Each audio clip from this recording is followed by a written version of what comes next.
আমরা ছিলাম মেঘের মধ্যে।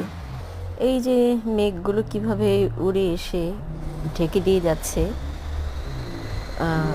আবার সরে যাচ্ছে, আবার উড়ে এসে ঢেকে দিয়ে যাচ্ছে, কেমন খুব ভালো লাগছে।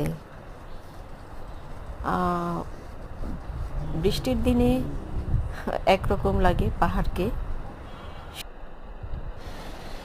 গরমের সময় আবার পরিবেশটা অন্যরকম থাকে। আর যখন আর কি বৃষ্টি থাকে না, তখন তখন অবশ্য ঘুরতে বেড়াতে আরাম।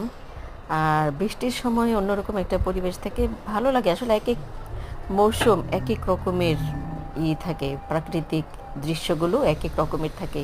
সেটা সেটা যারা দেখে এনজয় করে তারা বুঝবে, তারাই বলতে পারবে। অন্য রকম খুব ভালো একটা অনুভূতি কাজ করতে থাকে মনের মধ্যে। আসলে পাহাড়, এরকম প্রাকৃতিক দৃশ্য দেখা সত্যি শান্তির লাগে, খুব সুন্দর।